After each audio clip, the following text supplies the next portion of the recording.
So we have talked about backstepping control, and in our previous lecture we have studied a simple system with two states, and we have studied the design procedure that was simple.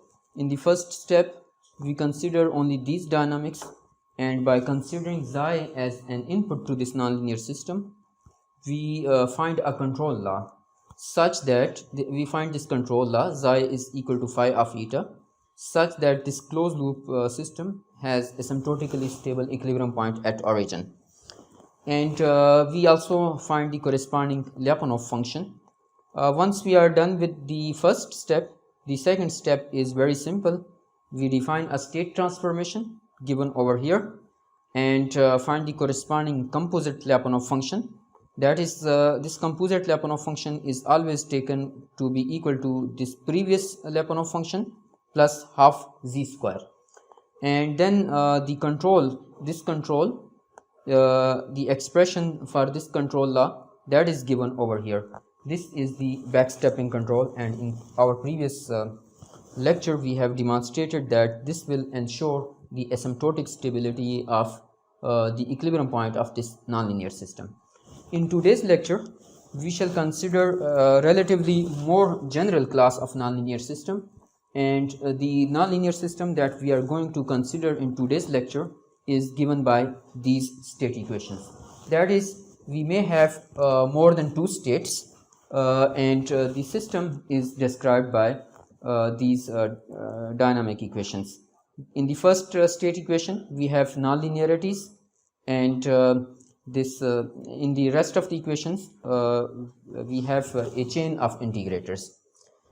So the design procedure for this nonlinear system is actually quite similar to the design procedure which we have considered for system with two states only.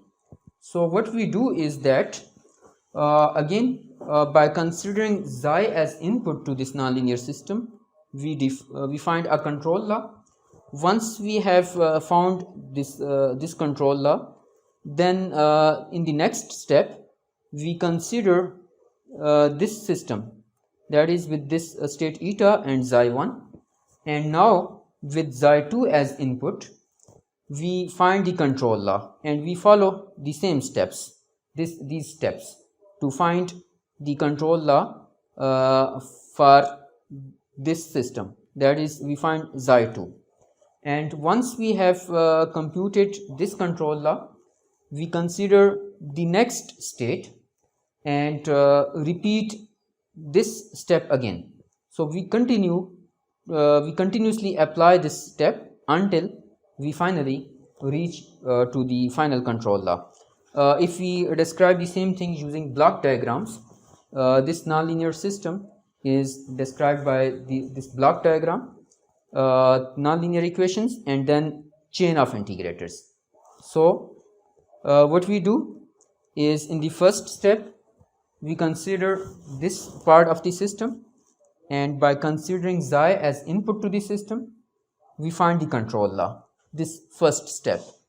And then in the next step we take this system, and by considering xi2 as input to the system we find the control law, and finding this control law that is simpler, that is computed by this formula. This xi2 is given by this expression. And what next? We shall consider the next step. We have now find the control law corresponding to this system described by this block, and here we proceed to the next step. By considering xi3 as input to the system we find the control law, and again that is simpler. We repeatedly apply this step and compute this control law until we finally reach to the final control. So let's demonstrate this procedure with a simple example. We have a nonlinear system and we want to design a backstepping controller for this nonlinear system. The procedure we have already described over here, and in the first step what we shall do is that we shall consider this part of the system, and now by considering x2 as input to the system, we shall find a control law. And what do you think, what can be a control law? This example is quite similar to the example studied in previous lecture. This simple control law, x2 is equal to minus x1. If we substitute it over here, this this thing minus x1 square will be cancelled out with x1 square. So you will have this equation x1 dot is equal to minus x1 cube. And this is the first step. We have found the control law which ensures the stability of equilibrium point of this nonlinear system. And we also need the Lyapunov function, and we can verify that this Lyapunov function will work. We have simply taken the quadratic Lyapunov function, we compute its derivative along system trajectories, and that is given over here. So it is negative definite. It means that this control law ensures the asymptotic stability of the equilibrium point of this nonlinear system. In the next step, what we shall do is that we shall consider this system with this state and this state, and now with x3 as input.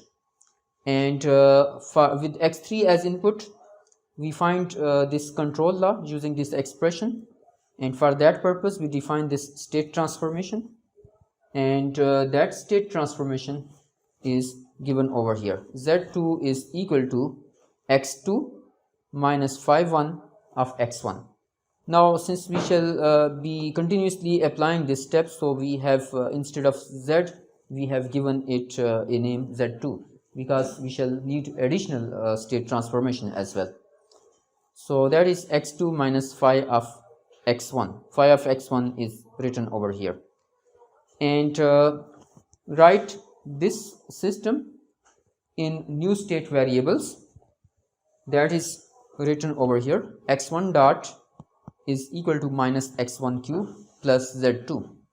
So you can this x1 square plus x2 that is basically equal to z2, and z2 dot is given over here. Z2 dot is equal to x2 dot, which is basically equal to x3, and phi 1 dot, that is written over here. And what next?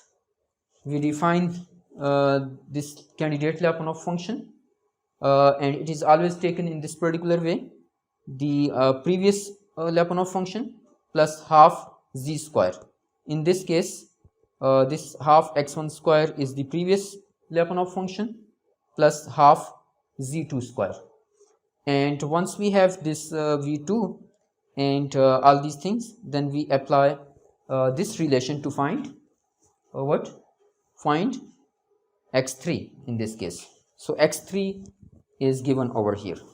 x3 is equal to minus partial v over partial eta. What is eta? If we compare this expression with this one, x1 is eta. So the partial derivative of this thing with respect to x1, that is written over here, multiplied by g of eta. G of eta is the thing which is being multiplied with xi over here, which in this case is 1, minus k multiplied by z. So minus k multiplied by z, partial phi over partial eta. So partial derivative of this thing with respect to x1, which is minus 2x1, multiplied by f of eta plus g of eta into xi. So this thing that is written over here, and that is after simplification with taking k equal to 1. This control law is given over here. So now what we have done is that by considering x3 as an input to this system, we have found a control law, and that will ensure the asymptotic stability of the equilibrium point of this part of the nonlinear system.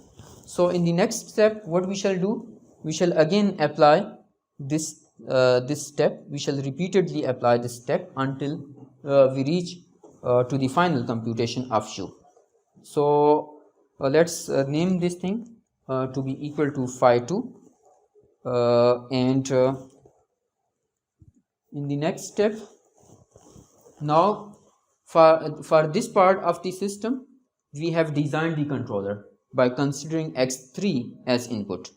So for next step, these dynamics are now over here, eta dynamics are over here, and that is by considering xi as input to this nonlinear system. By considering x3 as input to this nonlinear system, we have found the control law on the previous slide. And to find this control law, what we shall do? We shall define a state transformation that is over here. Z3 is equal to xi minus phi of eta. Now xi is x3, and instead of phi we have phi 2. So with this state transformation, we write the original system in new state variables. That is written over here. X1 dot is written as it is, x2 dot written in new state variables, and so this is the same system written in new state variables. So next we define this candidate Lyapunov function, always taken in the same way. Previous candidate Lyapunov function, which is v2 on the previous slide, plus half z square, now in this case z3 square. So we have this candidate Lyapunov function, and in the next step we can find the control law. U is given over here, but instead of v we have v2, and what is eta now? Eta x3 is basically xi, eta is x1 and x2, for the states of the system for which we have already computed the controller. So that is given over here, minus k z3. We have simply the same expression. The only difference is that eta is now composed of the part of the system for which we have already designed the controller.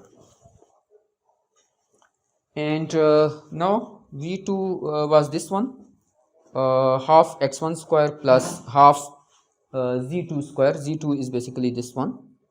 So what is partial v2 over partial eta? Partial v2 over partial eta. What is eta? Eta is, now we have two states in it, so that is partial v over partial eta. That is basically equal to partial derivative of v2 with respect to x1 and partial derivative of v2 with respect to x2. What is g? Instead of xi, what is xi in this case? Xi is now x3. So instead of g, 0 and 1. In the first state there is no x3, in the second state we have 1. So that is written over here, minus partial v2 over partial x2 and minus k z3, partial phi 2 over partial eta, that is again partial phi 2 over partial x1, partial phi 2 over partial x2, and this expression now comes from these two state equations. That is written over here, from the first state equation and from the second state equation. And then after substitutions, we have this long expression for the control law. Partial v2 over partial x2, that is computed from here. The partial derivative of this term with respect to x2 is 0. The partial derivative of this term with respect to x2 is written over here. Minus kz3 is written as it is, and these things you can easily compute and substitute it over here. So this is the control law which after some simplifications is given over here. So You see that at the start of our discussion on backstepping techniques, we had discussed that this technique is quite systematic. The only difficulty is computation of the first step, and however, the control law that we finally get is a little bit complex. So this expression you see is a little bit complex. Here we had studied the case with only 3 states. If even you had more states, you could have repeatedly applied the same procedure to finally reach at the final control law. This control law is implemented in MATLAB Simulink, and the simulation results are demonstrated over here. And you see that this control law works. Finally, the states converge to the equilibrium point at origin. And furthermore, you can tune this controller by tuning this k in the controller. The expression here in these expressions, k was taken to be equal to 1, and you can take different values of this controller to tune this controller so as to achieve the requirements on the overshoots and such kind of requirements.